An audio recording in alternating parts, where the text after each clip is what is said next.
Okay, so we are here with Meiko and Chris Davis, and she is in Chattanooga, Tennessee at the wonderful Rhythm Brews back room, back alley ambiance we got going on here. So we're going to do a little pretext interview. I was going to ask you, where did you grow up? Where were you born and raised? I'm from Roberta, Georgia, which is near Macon. It's about 20 minutes from Macon. Okay. Yeah, small town, about 800 people. Mm-hmm. I can relate. I'm from Cleveland, which is just up the street, and it's all of 3 exits, so I definitely empathize with that small town mentality. Yeah. So what was it like for you growing up in that kind of environment, and when you sort of found out that you had a musical talent? Did you... Yeah, my dad plays guitar, and so I grew up with a lot of music around the house, and he taught me how to play when I was probably 12, and I got my own guitar, and so I just started playing. I don't know. I never really played out. I did little talent shows here and there, but there was a lot of.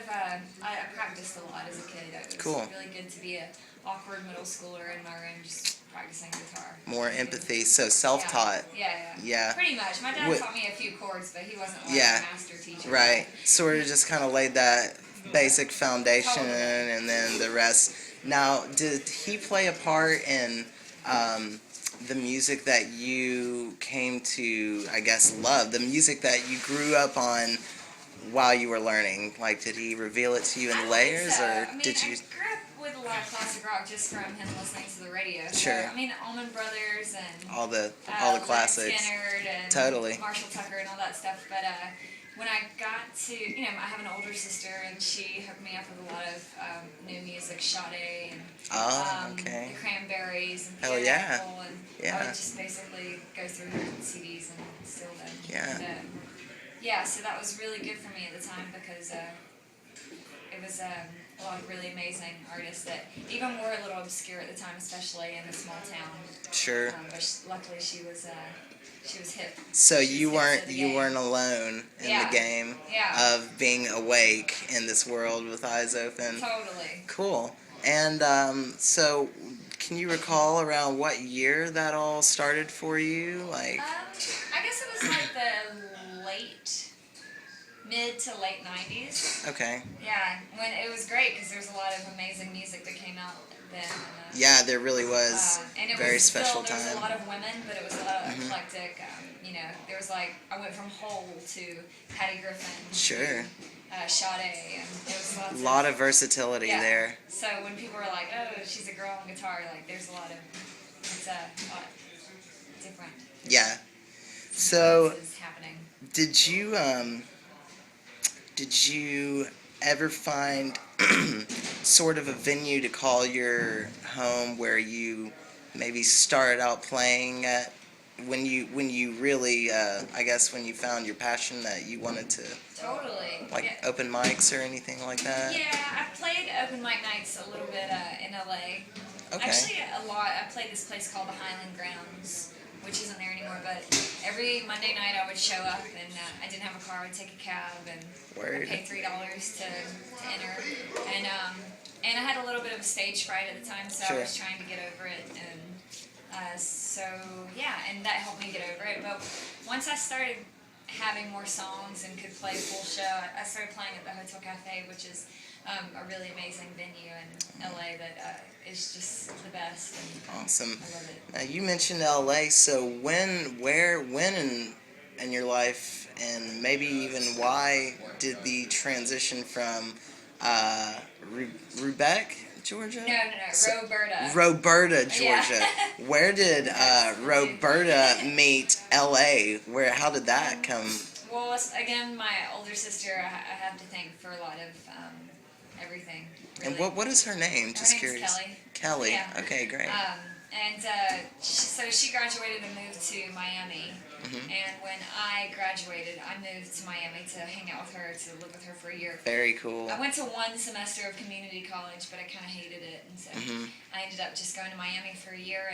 And then she wanted to move to LA, and she's a fashion designer. So Okay, so there was a little bit of motive behind that. Yeah, totally. And so I kind of was like, well, I just moved to Miami to live with you, and if you're moving, then I'm going to move too. So Where you go, I shall moved follow. I moved to LA with her, and I've been there since, and I love it.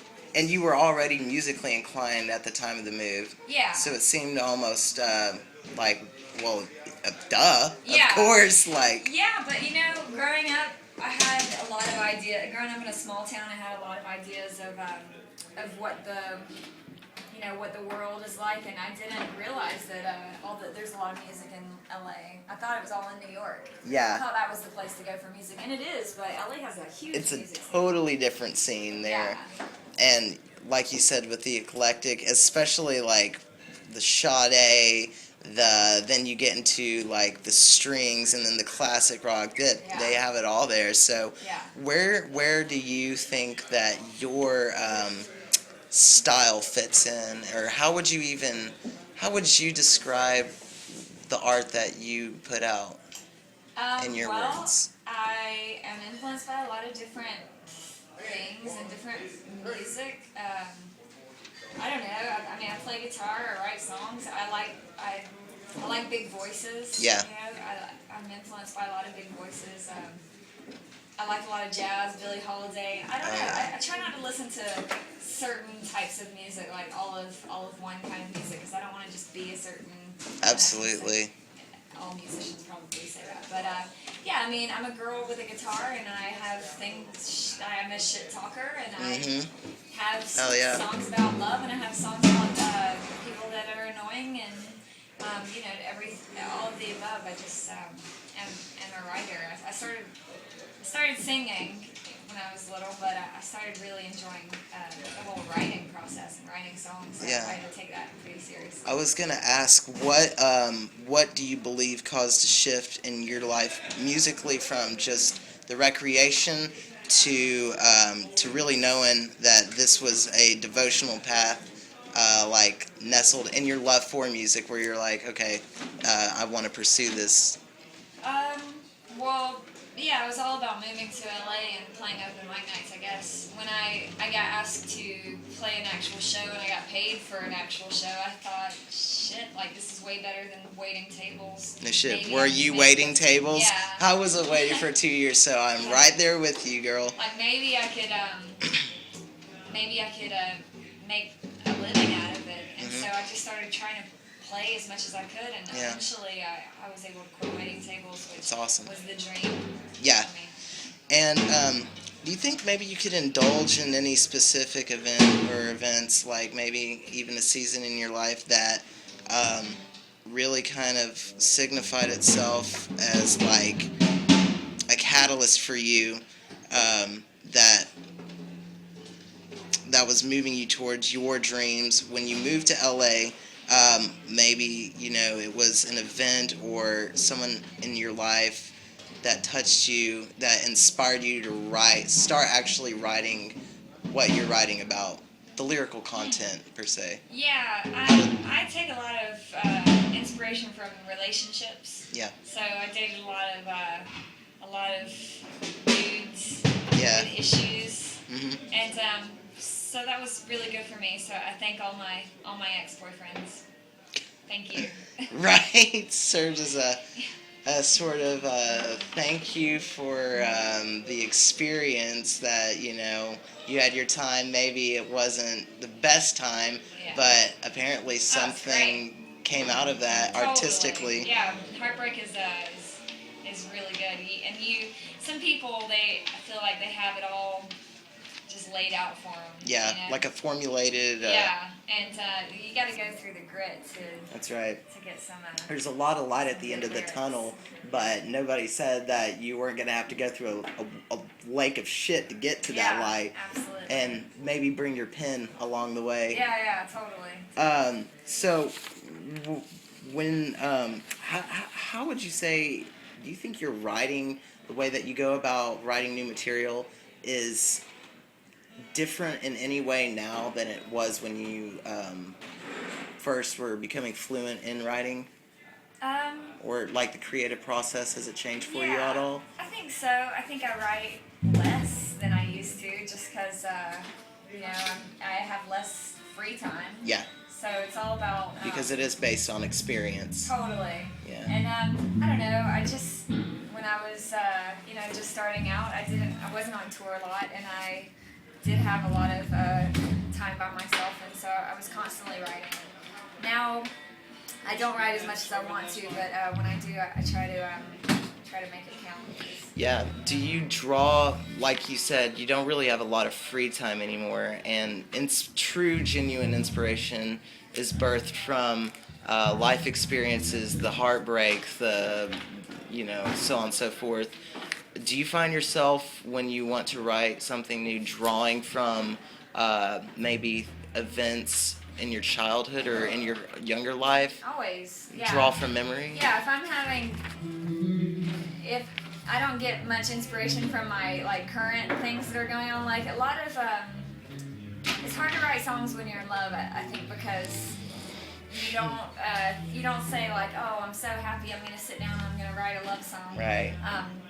So I do think I do draw from a lot of past experiences, and I do think a lot about pull out feelings that I used to have, and yeah. It's really what you just said as it's kind of harder when you're in a relationship, and maybe that's the kind of romantic context you want to write around. Sure, you can write so many great things about that person, but it too often I've found turns out to be almost very cliche sounding. Yeah. And absolutely. Yeah, and it's like when you get the pain of that loss, like here I am, I threw you the obvious, everything that you wanted or thought you wanted, and it's standing right in front of you, namely Meiko, but you don't see me passed over. That seems like when you have that contrast of pain, there is a lot, many more specifics that you could actually lyricize about. Yeah, you definitely dig deep when you're sad, and when you're happy, you're just kind of like, I'm happy, and that's all I have to say about that. Yeah. You don't start really thinking about it until you've lost it. Yeah. Kind of like in Fight Club, it's only after you've lost everything that you're free to do anything. Yeah, absolutely. Ish kind of mentality. Okay, moving along. So, how long did it take before you got your big break? I mean, I know you said you started playing the club, the open mics, but when was it like that one person who was like, when you got signed, I guess? Or how did that? Was before I got signed. I started playing the Hotel Cafe, and it was about 3 years of playing a lot, and I finally got a record made.